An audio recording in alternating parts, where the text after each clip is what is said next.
వర్గాల పక్షాన నేను మాట్లాడటం తప్ప, వైఎస్ఆర్ కాంగ్రెస్ పార్టీ జెండా పట్టుకోవడం తప్ప,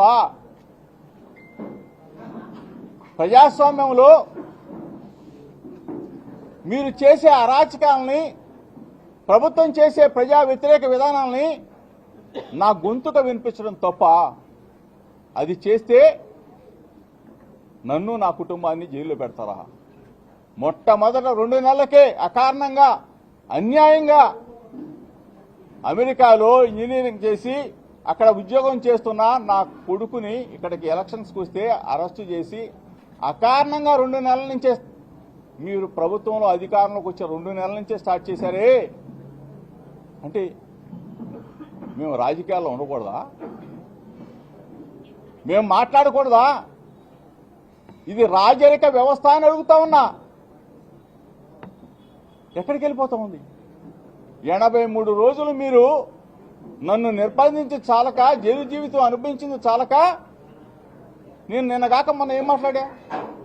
మీడియా మిత్రులందరూ కూడా నేను మాట్లాడిన వీడియో క్లిప్పింగ్స్ అందరూ కూడా ప్లే చేయండి. నేను అనకూడని మాట్లాడమని అన్నానా చంద్రబాబు నాయుడు కానీ, లోకేష్ కానీ? నేనేం మాట్లాడా?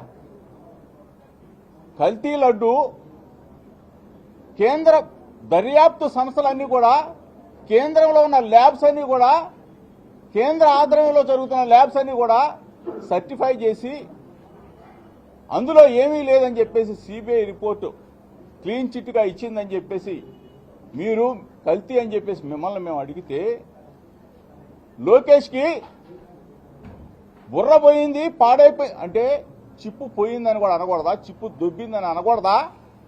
అంటే ప్రజాస్వామ్యంలో మీరైతే నరికేస్తాం, పొడి చేస్తాం, పాతరేస్తాం అని అసెంబ్లీ సాక్షిగా మీరు మా నాయకుడు జగన్మోహన్ రెడ్డి గారిని మాట్లాడితే తప్పు లేదు, కానీ అమ్మనాబూతులు మాట్లాడితే తప్పు లేదు, కానీ నేను మెదడపోయిందా అంటే నా మీద అంటే పెట్రోల్ బాంబులు వేస్తారా?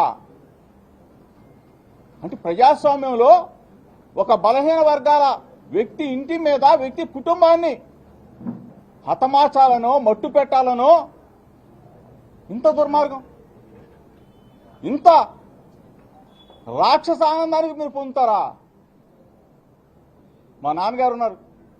నేనంటే ఈరోజు వాయిదా ఉంది కాబట్టి తంబడపల్లి నేను తిరుపతి వెళ్తా, మధ్యలో నాకు తెలిసింది నా భార్య బిడ్డలు పక్కకి వెళ్ళారు అంటే నన్ను, నా కుటుంబాన్ని నాశనం చేయాలని చెప్పి చంద్రబాబు నాయుడు కొడుకు కంకణం కట్టుకున్నారని అడుగుతా ఉన్నా.